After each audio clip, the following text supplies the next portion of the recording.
Welcome to This Is Not About Your Body, a body neutrality podcast where we talk about all the real shit body image issues are actually about because they're never just about the way you look.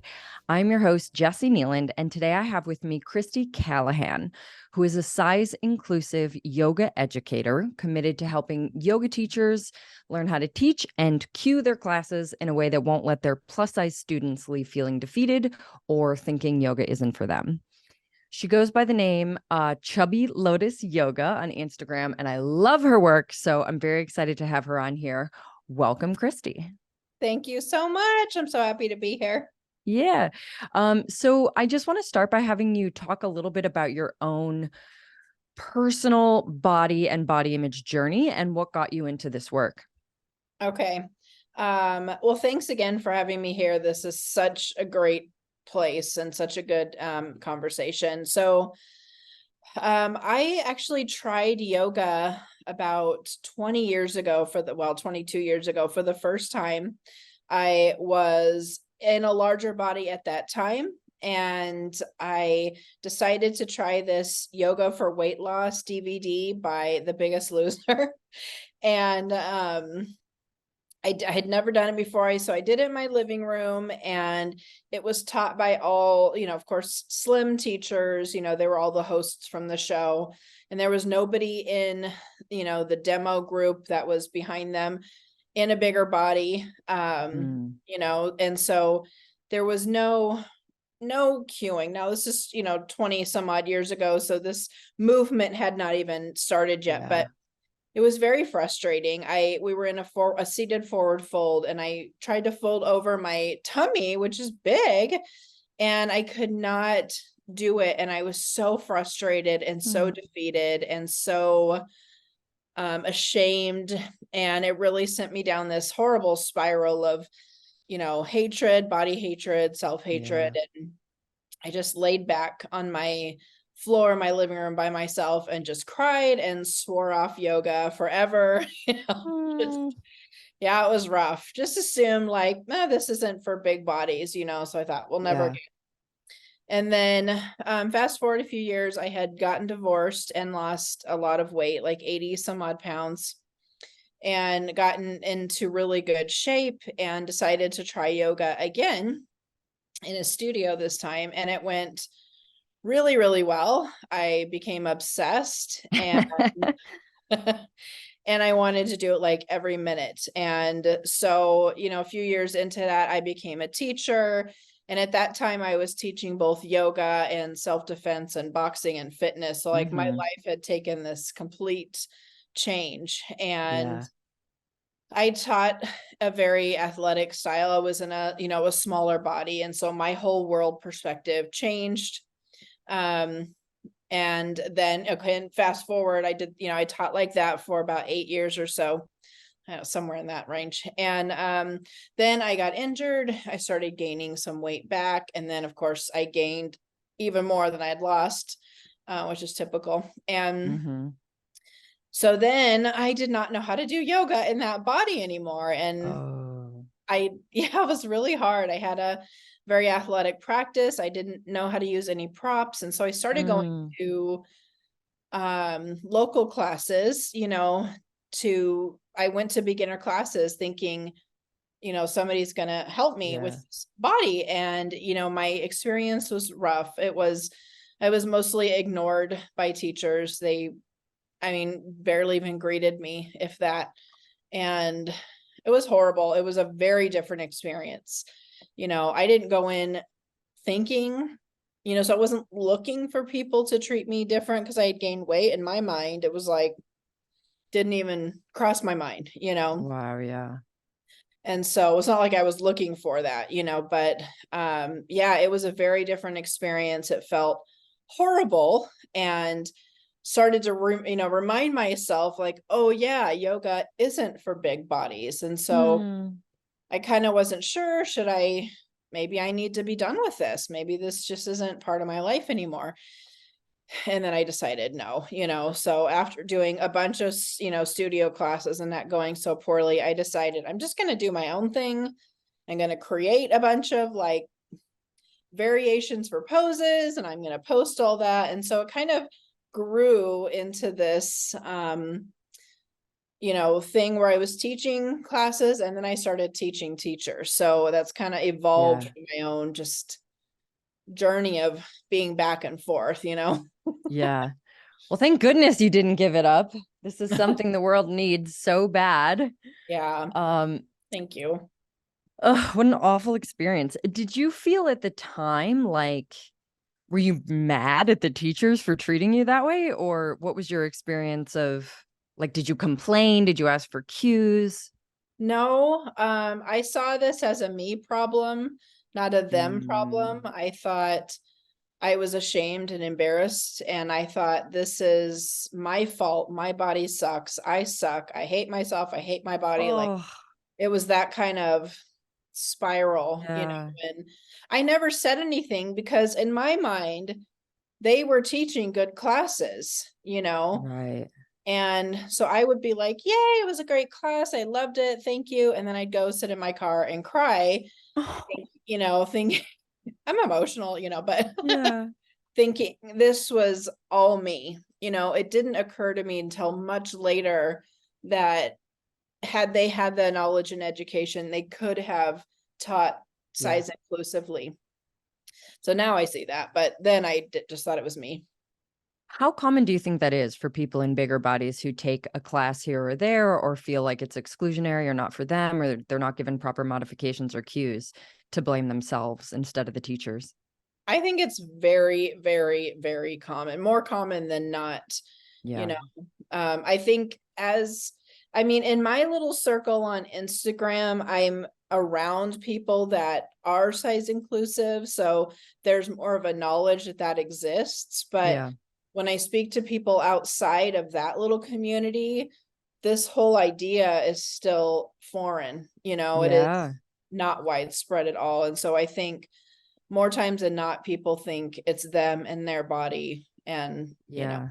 their You fault. know, in the work that I do, I feel like a huge percentage of my client work is reframing everything from like clothing and fashion to fitness and yoga and lack of access and poor treatment and abuse, like all of it, just Yeah. reframing that someone has done you harm that you did not deserve, rather than Yes. because you're fat, it's appropriate for that to have Yes. happened. It's a Yes. huge thing. People do not go there automatically.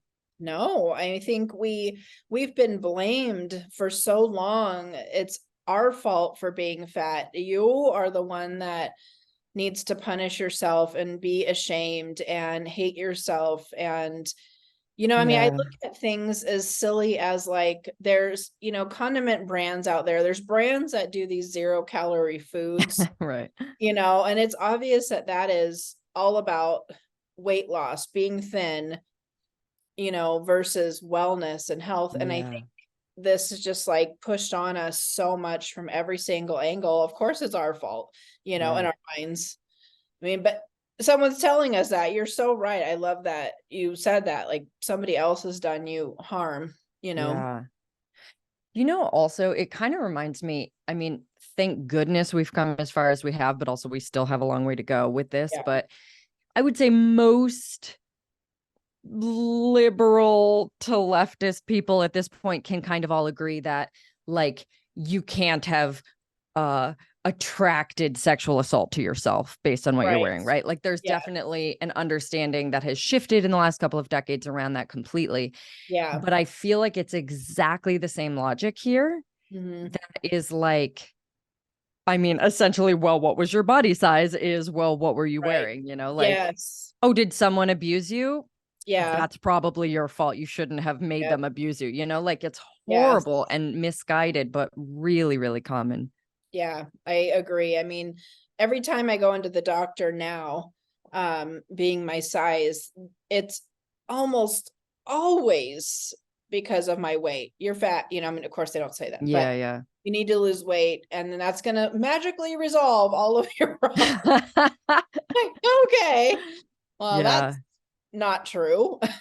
Oh my gosh. So weight stigma is something that I talk about on here a lot. And I've had like health professionals. I had a doctor on who was like, let's talk about weight stigma, not just in, like the medical community, but among doctors specifically. Yeah. Just how resistant people are to seeing the fuller, bigger picture and just going Yeah. straight to this thing of like, your problem is your weight. Right. Good Yeah. luck. Yeah, exactly. Good luck. Just try to eat less, Yeah. Eat less, move more. We have no Yeah. actual evidence of any protocol that leads to sustainable weight loss, but Yeah. that's your plan now. Exactly. Um, okay. So something that I know you and I have in common is I was a personal trainer in New York City for like a decade. You were Yeah. teaching fitness, yoga, Krav Maga, fighting stuff. Yeah. Uh, and both of us were very much on the like helping our clients lose weight bandwagon, Yeah. which was very normal. I Mhm. didn't even know there was an alternative. But it's wild to look back on, for me anyway, and realize like how very wrong I was about Yeah. so many things and how much accidental harm I was doing Yeah. by upholding weight stigma and diet culture. So I'm curious what that experience is like for you to look back on. Oh gosh, yes, exactly. Exactly what you said. It's painful to know that like I was a harm causer at one Ugh, point, it hurts to yeah. think about that because and I was kind, but I was very much in your face. Like I would have clients meet with me and we would talk about their BMR, the caloric intake, and then what they needed to be putting out. They would bring me their food journals and Mm-hmm. they would tell me, I'm not losing weight. And I would tell them, like, then you're lying about something on your journal, Ooh, you yeah. know? And I mean, I may not have said it in those words. Right. Well, did you write everything down? Kind of thing. Right. Like, is this Yeah. accurate? And that was really what I believed, Yeah. and like toughen up kind of thing, Yeah. toughen up buttercup. That was my mentality, which is crazy considering I have hypothyroidism. I've battled my weight my whole life, but I think Mm. it's like I had lost weight. And so in my mind, it was like, well, here's the formula, Yes. here's the formula. So get to it, stop Yeah. the wuss. Like, uh, yeah, it really hurts knowing that, like, I am sure I've been somebody that has traumatized somebody else at some point in Yeah. their life and made them feel not good enough. And oh yeah. Yeah. Same. I mean, absolutely same. And also, I mean, I always tried to focus on like performance, strength as empowerment. But for sure, when someone came to me to lose weight, like for a Yeah. long time, I engaged in that conversation and essentially held myself accountable for their success. So, Yeah. there was a lot of harm just in that dynamic even.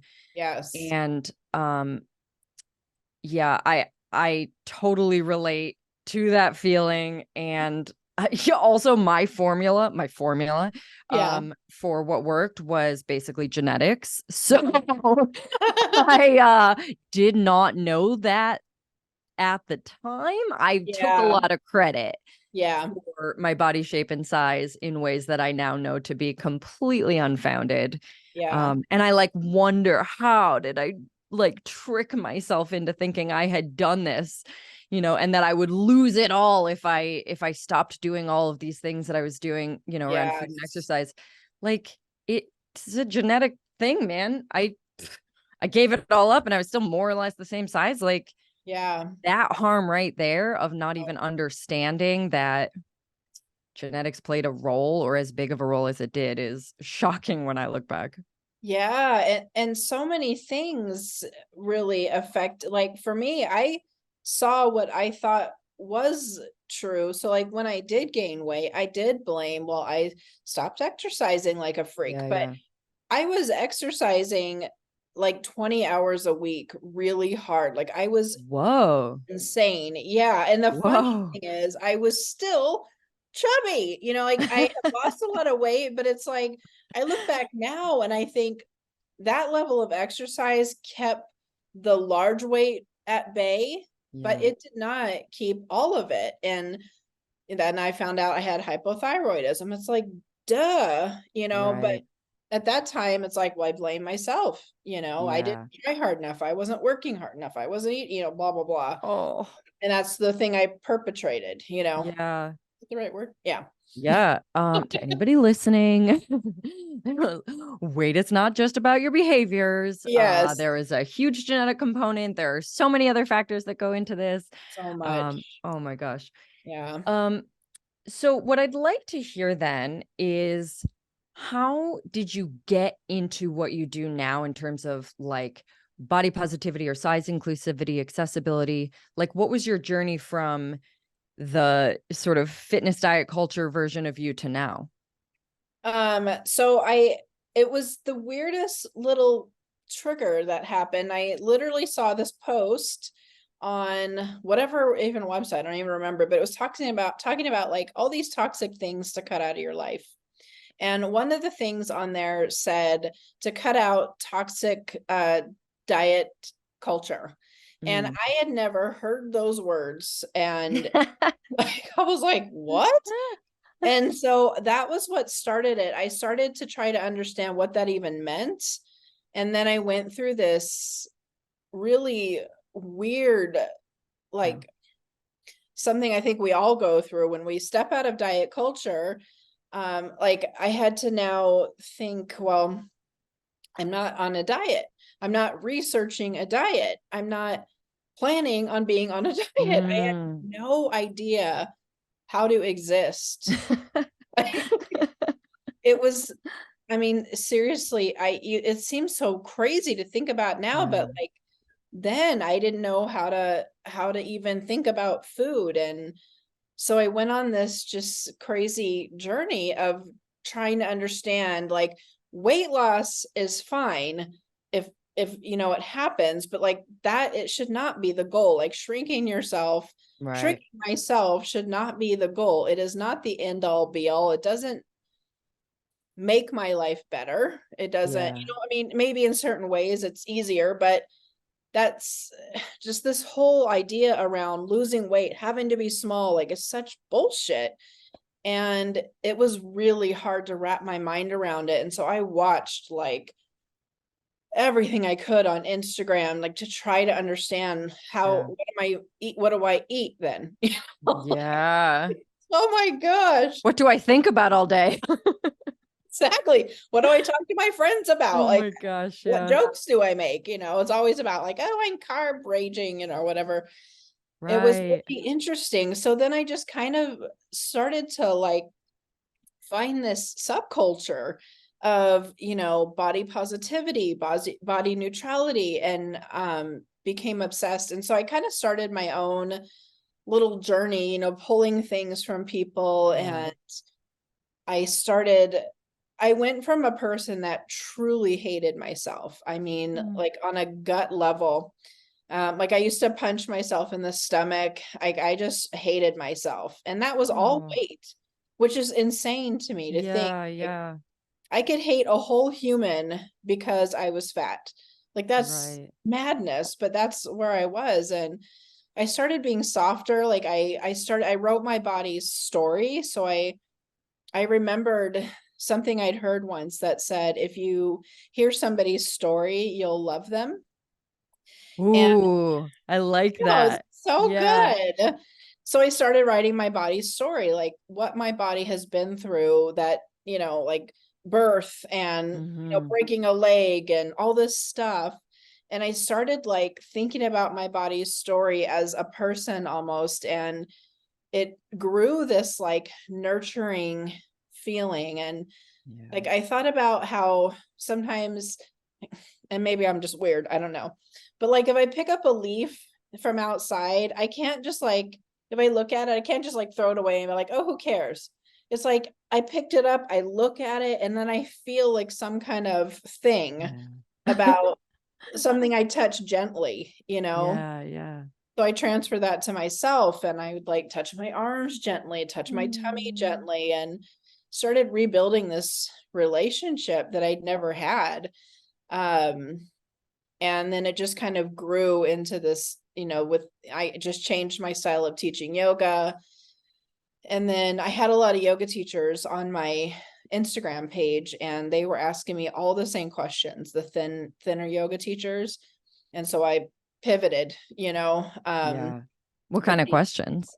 um, what do I say? What do I, like, what isn't offensive? How do I say things without offending people? Like, how do I, change this pose to make it work for bodies? And Right. just, a lot of it was around not offending. Well, that's interesting because they're Yeah. clearly a demographic that's like aware and wants to do right by people, but Yes. it's still sort of caught up in the like, how do I not upset people? Right. And there was still a complete lack of realization that it wasn't about offending, it was about modifying their behavior and their style of teaching. Mm. But there was still that absence of knowledge. It was really about like, how do I say to the fat person in the room, hey, move your belly or whatever? Right. Right. Well, yeah, it's like through the old lens, the new cue isn't necessarily going to feel good to anybody. You got to change the lens. Yeah, it is so big. It's so nuanced, Yeah. not just like how not to offend fat people. Right. So I would love to hear a little bit of like, what are the issues facing fat people who are either already in a yoga class, have taken a yoga class that felt offensive or afraid to take it? Like, what is it that they need the teachers to be doing differently, or what obstacles are they facing that the teachers might not be aware of? Um, well, first I would tell people like there are very few inclusive yoga teachers. And so more likely than not, you're probably going to go to a yoga class or an online class that does not include any level of inclusivity. And that's not really a matter of people not wanting fat people in their class. It's not a matter of people hating you for being fat. It's really a lack of, ignorance on their part, and I don't mean that in a mean way at all. Yeah. Because you don't know what you don't know. And it's truly true to say that in this case, if you have not lived in a larger body, even if you have, it's not intuitive. You don't automatically know. And so Yeah. I say that because it's important for us as bigger people to recognize that it isn't necessarily a hateful thing. And Yeah. that we kind of want to have space for the grace and space for the teachers as well, Mm-hmm. to know it's not intentional. But for you to go into a class, to just like be empowered, to utilize your agency, to make choices, make decisions, move your body. Like I've got big boobs and a big tummy, and I move them any way I need to get them out of the way. I create space in my body by moving the flesh around, and I'm not embarrassed or ashamed. Like I'm going to do what I need to do. It's hard to get there. It feels weird. Sometimes we need permission. I only Yeah. learned to move my flesh a few years ago, and from a thin yoga teacher. My yoga teacher, Crystal Gray, she has been teaching for a long time. So she has a lot of experience with bodies. And so Mm. she knows, like, she just kind of cues, hey, if you've got tummy in the way, like move it, pick it up, move it over your leg. Like, no big deal, no shame Yeah. in that, and that blew my practice wide open. And Mm. so the yoga teacher more than likely is going to be insensitive, but not on purpose. So it's hard. It's really Yeah. hard to you kind of have to just have that mentality. But yoga teachers generally are kind people and graceful people, and they want you to have a good experience in their class. And so they just, may not know, but I just want to empower anybody that's listening that wants to try yoga to just know that you are accepted in that place, even if it doesn't feel like it. And you don't have to do anything that the teacher says. Child's pose isn't always feel good and not resting. That is not your fault. It's not your I body. actually have a question from your Instagram post I marked down. I was like, tell me about child's pose. So, listeners, Christy did a post recently that was basically like, we are told the story that child's pose is supposed to feel like this comfy little resting place in yoga, but for people in bigger bodies, it can be anything but. Yeah. I would love to hear if you have other examples of like poses specifically that teachers don't realize the way they talk about it is not inclusive, Yeah. or that specifically are more difficult or just a different experience for people in bigger bodies. Yeah, so many of them. So many of them, even down to like a mountain pose where you're literally standing. You know, a lot of teachers will cue to have your feet together or your feet hips width apart, but that is not enough for somebody that's got big legs, because as you energize the legs towards each other, you put all this pressure on your knees. And so you need to step to a position that's comfortable. And so many poses, like reach your hands behind your back, you know, Oh yeah. that pose, that is so triggering to me personally, because it's like, yeah, just reach your hand, like everybody can do it. Like, well, no, everybody can't do this, you know, and nobody ever offered any kind of alternative. And I am so triggered by that. Right. It's only a cue, but it's just like leaves me feeling that way, you know, Yeah. excluded. And there's a lot of poses in yoga that require us as bigger people to move our body forward. Fold is a great one. You know, you're Yeah. folding your body into itself. And if you've got a big tummy, well, I mean, the angle naturally is going to be wider, you know, Right. and you're going to be pissed and you're going to be pressing up against flesh. It's like, oh my gosh. But yeah, and yoga teachers, they don't realize that. So Yeah. child's pose is like the biggest one. That's why I talk about it so much, because it's the resting pose. And Yeah. I just, every time a teacher would cue that, I'd get so upset because I hated it. And everyone else looks so serene. Yeah. And I'm just over here barely able to breathe because my boobs are choking me out, you know? Ah! Which brings me to another Instagram post of yours that I loved. That was basically like, to keep your boobs from choking you out, strap them down, babies. Like, it was so simple, so good. Excellent advice. Oh, thank you. It works. So, when you are working with yoga teachers, do you teach them to cue like the lifting and moving of flesh in general? Or is it like something that they only do if there's somebody in the room that they think they might need to do that? Yeah. Oh, so I teach them, I try to be very specific, like you need to cue the same consistently, no matter who's in the room. Yeah. You don't know what's under their clothes and you don't know what they're struggling Right. with, you know? Is the one thing that pisses me off, like makes me beside myself, is when I hear them say, oh, well, there was a bigger person in, so I cued this. It's like, Uh-huh. I don't know why that makes me so mad, but anyway, that's beside the point. No, I think that makes a lot of sense because it changes the awareness of an entire room, and Yeah, everybody in that true. room, their bodies will change. And so Yeah. you're sending a very particular message to them. Yeah, good point. Thank you. Yeah. Why is this so triggering? I'm like, I get why you're mad. But yeah, I tell them like you need to cue consistently, and you want to cue to be inclusive.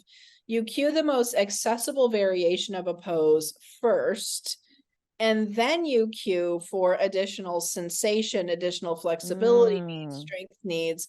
But the model right now is like, I call it good, better, best. So it's where you teach the pose kind of like as like a traditional style of the pose. yeah. And then you say, but if you can't do this, or you can't do this, Ah, then yes. you do that. And that feels like shit. It does. I don't do a lot of yoga, I will admit it, because I hate it, because there are certain things that are supposed to be easy and I look around and everyone's crushing it like down dog. I don't know why. Yeah. My body can't do it. But literally every time I'm like, oh, I guess I have to do the modification, Yep. I feel like a complete failure. Yes. Yes. That competitive mindset. You don't want to be the only one modifying. So you force yourself into Oh, the position, or you yes. suffer, and then you leave feeling defeated and like, I hate my body and this Yeah. sucks. Or like you did some harm to it because you like pushed in some Yes. way. Yes. So your model is start with the modification as the baseline. Yeah. This is such a simple change. I am like having Yeah. my mind blown with how much more fun I probably would have had in the classes I've taken though. Yeah. If it was taught this way. Yeah. Yeah. I have taken the word modification out of my vocabulary because I don't want people to feel like they're doing a less than. Right. So Yeah, you I said accessible. Start with the most accessible yeah, version. Yeah. something that everybody can do and they're included from the get-go. Oh, And then you can cue more things after, you know? Christy, you're so brilliant. Everything you Thank say is so you. good. Thank And you. also like so simple. Why is it not just automatically like that? I know. And it's really hard to undo that. Like, Yeah, it requires a whole new way of talking and thinking. Because as yoga teachers, you kind of have a set, like, sure. sound bites, Yep. you're going warrior one, da, da, da, da, foot goes at this, da, da, da, da, and you just Yeah. gotta say and it's Yeah. like, I gotta think about this. Yeah. I mean, if you've been doing it for a while, I'm sure like training, there was so many things that were just like, I could have been thinking about anything and the same thing would have come out of my mouth. Like Right. needing to be Yes. present again, needing to Yep. think through it again. Yeah. The presence, that's another thing I talk about, is think about the message you're sending and then be just really intentional about the words that you use. And it does require Yeah. us. I read something, I don't remember what it was, about mindfulness, and it said something like, we are literally only present, and this is like a science fact, I wish I could remember where I got it. We're only present for like 5% of the time that we're actually in the moment. Most of the time we're disassociated, or Yeah. whatever you want to say. And that's so true. It forces you as a teacher to Yeah. become very, very present, because you can't autopilot an inclusivity class. You just can't. Yeah. So what do you think would be different in the broader yoga world if everyone taught using this model, if everyone taught giving cues for all bodies and all accessibility? Oh,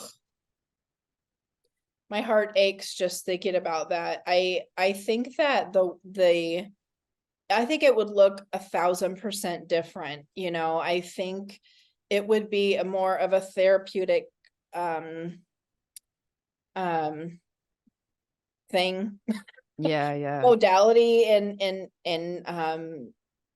in so many ways, because I think if we're really truly teaching in an inclusive way, then people's nervous system would be cared for. And right now they're oh not yeah, really being cared for, especially if you're in a bigger body or you have chronic pain or yeah. whatever. And so I think the whole world would be different. I don't think we would see so many trying to say things that aren't offensive. Uh, Less people would hate yoga. That's probably fair. Less people would hate yoga.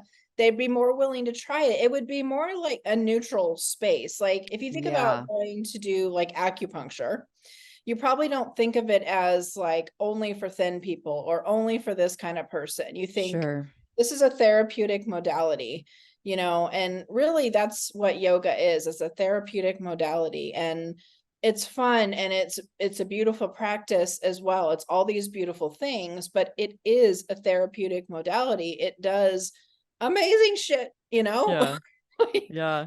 And so I think it would have a more neutral tone to it and not feel so exclusionary and Yeah. elite. Ooh, it is very elitist is the right word here for Yeah. I would say maybe Pilates and some other things too, but there's definitely like the image conjured, at least in my mind, even though this is culturally so wrong, is like thin white women Yep. who are rich and wearing like very expensive outfits do yoga. Yes. Yeah, $300 Lululemon Yeah. outfits. And drinking like a $15 green juice. That's who I picture doing yoga. And I know I'm wrong. I know that's not right, but it's still in It there, you know? is right. Well, I mean, it's everybody as well. yeah, yeah. Yeah, I mean, that is not unusual. And like OG yoga, when I first started as a student, now not size part, but like OG yoga was very different. Like these OG yoga teachers, they just like a totally different vibe to them. And that's changed because, yoga teachers are being pumped out by the minute, Right. and there's a standard that's not there so much anymore. And so the world has changed, a lot. And it was exclusionary then, don't get me wrong, it was, but not so intentionally. And yoga teachers had a different heart than that's a blanket statement, but just what I've observed, you know. The felt experience of it. Yeah. Well, okay. So what else do you tell teachers to do differently if we haven't touched on it? I mean, I have a million questions for you. So, but if I missed anything, I want to finish that thought. Like, what else do you tell teachers to do? Or if any listeners teach, even beyond yoga, like just anything relating to the body, movement of any kind, sports, fitness. What else do you think is important for them to know, especially if they live in a thin body, so they haven't had that experience? Yeah. Excuse me. One thing that I think is important to take out of the vocabulary is if you need, this or that, because no matter what, it just has a pejorative overtone to it, even if we don't mean it that way. Yeah. And I think that's a big shift, to try to get that out of your brain. Yeah, it feels like they're saying like, and if you're a failure, you can always try it this way. Yes. Like, of course, that's not what they're saying, but it feels that way. Totally. It's like, okay, I guess if you need a block, like, Right. which is not what people are feeling, but regardless, that's how we're going to Yeah. take it. But, for teachers, talk about, or anybody in that space, talk about moving the body and remind people that they have autonomy and they have agency, and to utilize that, and to go back to breath. Like, to me, I say breath is your home base. Come back to your breathing. Anytime you start feeling frustrated or stressed or anxious, I tell teachers, have your students come back to their breath. Yeah. To soften what's going on, because to me the nervous system is one of the primary things that we want to protect, and because we're already also stressed out and living in fight or flight, and when we're trying to do something good for our body, we need to keep our nervous system in that rest and digest as much as possible. And so there's so much. I tell teachers to talk about moving the flesh, and don't do it with any embarrassment or shame. Like, suck up your ego and your pride, and say it. Don't worry about being embarrassed. It's not about you, and that is a big thing that needs to change, because as yoga teachers, I think there's a lot of pressure on us to feel like our bodies have to look a certain way, and that we have to do poses exactly the full expression, which I hate. Like, we have to be able to do the most advanced version of a pose, but we're making it all about us, which I get, but it isn't about us, and it's about our students. And so dropping that pride and that ego, and giving your student their agency back, and reminding them to use it. So, there's a lot of stuff that I say, so many things. So Yeah, no, this is so good though. So I feel like it leads into my next question, which is, what do you tell somebody who is dying to take a class, but is afraid of these things, or doesn't know if they'll fit in, or like feels self-conscious about their body? And I feel like essentially what you're saying to teachers, the flip side is what you would say to the people who want to take classes, which is like about agency, reclaiming agency, the teacher giving them agency and permission, and them taking that agency and permission. Yeah. And take it anyway, take it if the teacher gives it to you or not, Right. Yeah. because they may not. But what my biggest piece of advice for anybody dealing with, being heavy or being whatever makes you different is that, or whatever, to have grace for yourself. And I know that's so much easier said than done. Sure. But like in those moments where you're scared or frustrated or feeling like you don't fit in or whatever the case is, to have grace, like recognize going in that you're going to struggle with these feelings. Nobody more than likely is going to be on the other side of the door that's going to all of a sudden make those feelings go away. But yeah, you have the power to start owning that you're going to feel that way. And I think the more we allow ourselves to sit in some of that discomfort, the more we can start to kind of ease out of it and work through some of those things, and that's, I mean, I don't know if that's super helpful, but to me, that is very helpful. Yeah. Well, it sounds like you're really aligning or encouraging people to align with their value for like courage and liberation over their value for comfort and security, which both can be important, but like one will keep you stuck and one will keep you moving forward. Yes. Yeah. And I think that it's important to remember that our trauma does precede us, in almost anything that we do. And as a bigger person, we have a lot of trauma. We feel like the world hates us and we feel like they want us to change. And that's just true, it's just true. And so I think remembering that the only grace we need is our own, for ourselves, and we don't need anybody else's. But the teacher may be insensitive, may be a wiener about stuff. Sorry, that's a word. I have not heard that used in a while, but I appreciate it. 8. Yeah, probably. So something that oh God, so much about this that I love, a huge amount of the work I do with clients is helping them restore and reclaim a feeling of agency and autonomy and empowerment in themselves and their bodies. Yeah. And for so many people, especially, who were raised as conditioned as girls and women, we have so many experiences of violation. Yeah. Whether physical or otherwise. Yeah. And then if you're in a fat body, you're going to have a whole bunch more. And if you've got both of those things, plus a bunch of other factors, like it just keeps going and going. So the thought of really having a teacher who helps you center your agency and autonomy is healing in a way that goes so far beyond like yoga, strength, flexibility, any of those things. I mean, that just sounds magical because I know how badly people need that. And how, like we talked about in the very beginning of the episode, if you don't know something exists, you can't like even fathom it. Yeah. And this is one of those things. Most people that I work with can't even fathom taking that kind of agency and trusting themselves and their bodies over their teacher. Yes. We have this like idea that other people know better and are more educated and are more this or that.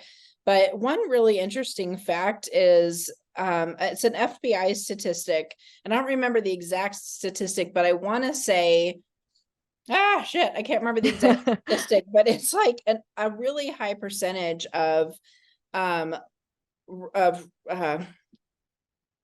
guess rape or sexual like aggression. I can't think of the words right now. Assault. Thank you. Yeah. Word. Sexual assaults are done with no weapons involved, meaning by command. Women are so conditioned to do what they're told. People raised as girls. Yeah. I'm still working on all this as well, you know, No, retraining the I way get you talk and think. it. But we are conditioned in that way, you know, to do what we're told. And so that I feel like that follows through in so many different ways. Bless you. Thank In you. so many different ways. And we are like, I love that phrasing, to reclaim our agency, because Yeah. yeah, for a while I couldn't even imagine Yeah. not doing exactly what the teacher said, you Yeah. know. Um, yeah, I think I went off on a tangent, but No, it's so true. And I feel like diet culture is an example of this. Like, don't trust your body. The last thing you want to do is listen to your body when it comes to hunger and fullness. Trust uh, me. And like a magazine article about how you should be keto. You know, like it's all about stripping agency and saying this random editor, you know, with like a college degree in communications, definitely knows better about your body than you. And I yes. remember like we're very close in age. I grew up with like Cosmo and these kinds of things. And I was like, Yes. well, if boys want blowjobs with ice cubes, I guess Right. that's just like what they like. Never Yeah. mind that no boy had ever mentioned being interested in this. Cosmo told me it was what, you know, what they like. So there's Oh, such a dismissal of your lived experience when you have this view.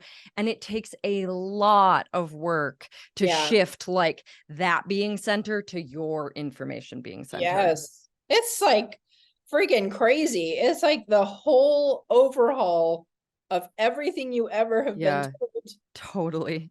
It's a crazy but really cool journey. Yeah, absolutely. So there is something else in this that I think is kind of interesting. You know, the white coat effect is when Mhm. people see doctors as like sort of above, The you know, rest of like, yeah, exactly, above the rest of us for sure. But also just like the absolute authority yeah, on us and our bodies, right? yeah, So a lot of people are willing to like override their own experiences, not talk about their needs or feelings or, you know, symptoms.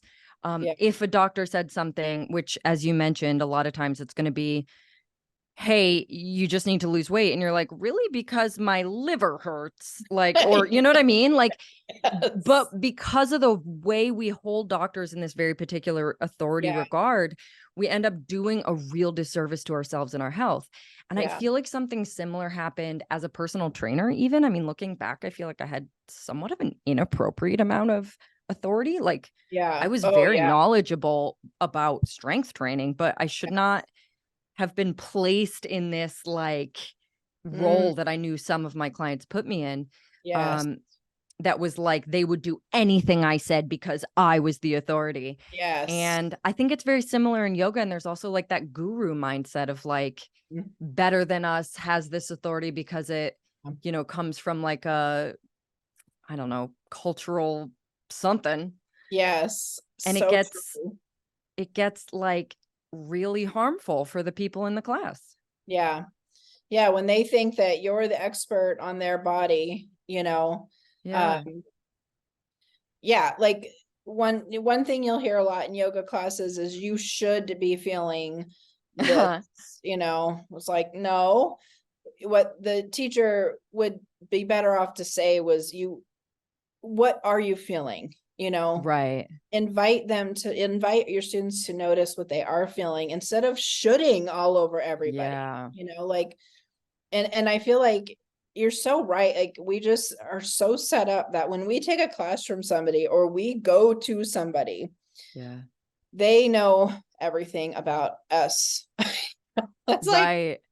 if you start tapping into your inner awareness, you know, you're just self-awareness, you're gonna find you're actually the expert on your body. Nobody else can possibly know, you know, these things Yeah. about you. And but you do, you get to know Yeah. those things, you know, like you And get to what's so horribly ironic here is that yoga is an incredible tool for tapping into your inner yeah, somatic knowing and body awareness. But it's yes, also this place where I think there's something about like, especially if you go in person, something about being in a room with like 20 people all following one person that yes, like skews the power in a weird way. yeah, yes. Yeah. People like you said, when I was a fitness instructor, a yoga teacher, it was like people would do whatever I said, whatever I told them, and they gave me respect I didn't necessarily deserve. And Yeah. same thing, like I had a lot of knowledge, it wasn't that, but I didn't deserve that level of respect over your self Right. intuition, self whatever, like, you know, Yeah. and that's I'm sure you had something similar, but it would drive me bonkers if I got to the end of a session with someone who the whole time was like, seemed happy and just doing whatever. And they would get to the end and be like, my knee's been hurting this whole time. And I'm like, oh what? Why wouldn't you have told me? Like, and they're like, yes, because I didn't think it mattered. Like, we were just going to do what we were going to do. And I'm like, oh man, these are things that, like, it's a perfect example of just overriding the internal experience and putting all of your trust in someone who isn't in your body. right, absolutely, yeah, that would have been the thing to say, like, hey, you know, it's like Yeah. I'll work through it, suck it up, you know. But this Yeah. is also where I think the autonomy and agency thing overlaps with like self advocacy, setting boundaries, Yes. making yourself difficult, quote unquote, which is what so many people conditioned as girls and women are terrified to do, taking up Yes. space, like asking questions, saying, hey, something's wrong over here. All of that stuff, if you don't feel like it's okay for you to do that, even Mhm. if you were connected with your inner world in your Yeah. body, it would kind of amount to nothing. You would just be like, well, Yeah. I'm aware that this sucks for me. Yeah. Yeah, and I don't think people always are accepting of us asking questions or asserting Mm, what we need. They're not always okay with that. And right. we have to be okay with them not being okay. Yes. It's like Yes. it's not our responsibility how it affects them. We always want to be kind, you know, to people that aren't being Yeah. jerks, but I mean, at the end of the day, you're the only one that's going to look out for yourself. Nobody else is Yeah. going to do that to the level we can. So we have to assert that. And that is so hard. Yeah. Totally. It's so hard. Do you like follow or know much about attachment theory in adults? Is that Oh interesting to my you at all? gosh. I'm obsessed with the holistic psychologist and Oh, learning, you know, on Instagram. And I've yeah. learned all about attachment theory from her. Yes, I'm Okay. pure. So the thing that kind of blew my mind is I had been learning about attachment theory for years. Mhm. When a couple of months ago, I don't know how far back, I read Polysecure and it talked about attachment, like self-attachment, basically. And I Oh, was like, oh my God, this is what I teach. Like, I didn't even know yeah. there was like a whole word and concept for this, but it's literally what you would do to build a secure attachment with someone else. You would pay attention. You would, Oh, like attune to them in all of these ways. You would make sure that they knew their needs mattered to you. Like wow. all of the things we do to show another person care and security, we can do Yeah. for ourselves. And this is where like people start to blossom. It's where you start to advocate, go after the things you want, get more of your needs met. Ultimately, it changes people's lives. That's And I amazing. had years in still never heard of it. I've never heard of that ever. Yeah. You want to know the most sad thing ever? I am almost completed with my my master's in counseling. Um and I I'm in the last like 10 months. I'm on break because of my illness, but I have never learned in counseling, which I'm only saying this because this is coming from a counseling perspective. I never Yeah. learned about attachments. I mean, we learned Mm, very little bit about childhood stuff, and so yeah. we talked about it, but we didn't talk about how it affects you. We didn't talk about trauma, which is insane. Yeah. I was about to be in the field as a counselor with no knowledge. I've learned way more on Instagram. Yeah. So sad. I mean, this is another thing I feel, well, part of it is like some of that stuff is newly discovered, developed concepts and ideas. But also, I mean, yeah, it just feels like a continuation of all of the systems of oppression being Yeah. upheld, where we'll just assume you don't have trauma, and you can let us know if you do, Yeah. so that we can treat you special. And like, Right. it's the same thing as like, if you can't do the regular thing, we'll get you like Yeah. a strap in a box, right? Yeah. So then people are like, well, I don't want to be the only one in this room failing. So people don't Right. speak up. And then it turns out most of us have trauma. So Yes. Yeah. yeah, How do you get through life without it? You know? seriously. I feel like I want to do like a podcast with you called, simple shit that'll blow your mind or something. I feel like everything we're talking about, like if you really look at it, is so straightforward and simple, and Yeah. also is nowhere to be found and is absolutely life-changing. Yeah. Thank you. That is so nice to hear. Yeah. I I agree. It's just like all this perspective change. Yeah. That's all it takes is to be able to shift your perspective, and then you're like, oh, duh. Yeah.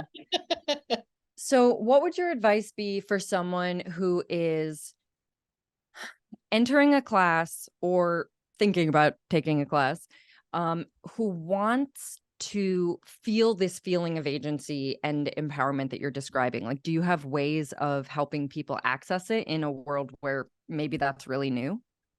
Yeah, I would say when you go into the class, um, when the teacher is cueing something, and say you're new to yoga, so you don't know what any of this stuff is, when you start to feel like frustration or an inner battle or turmoil or pain, to just change your body, move it differently. Mhm. If you notice that stuff is getting in the way, just move it out of the way wherever you can. Sometimes you can't, like Yeah. certain poses, but just move what you need to, and move how it feels good to you. Don't worry about copying the teacher Yeah. exactly.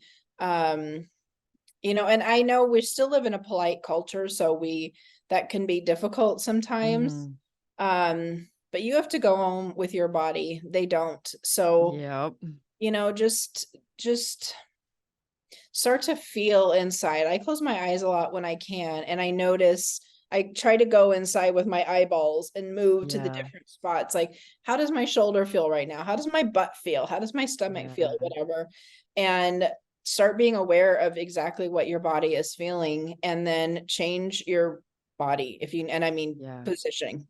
Change your positioning as Yeah. needed, so it feels good and doesn't feel painful and doesn't feel frustrating. And when you are frustrated and you're feeling a certain way about your body, just take time and breathe, and just know it's not your fault, and you don't suck, and your body doesn't suck. Yeah. I want to say that they don't have to go home in your body, but you do, Yeah. is beautiful, true, simple, but it'll blow your mind. We're on theme here. But like, ultimately, if you listen to them over you, you are the one who goes home in pain or feeling Yeah. off or whatever. They have no consequences. Yeah. Right. And that is like an interesting way of thinking about it.